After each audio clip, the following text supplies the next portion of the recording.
Zaskia Gotik curhat tak lagi dipuji suami, yang penting nurut aja.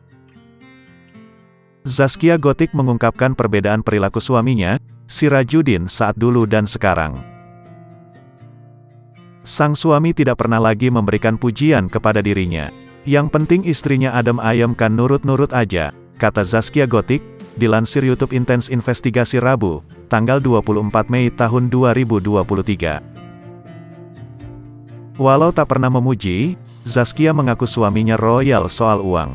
Ia selalu mentransfer uang kepada Zaskia tanpa embel-embel apapun.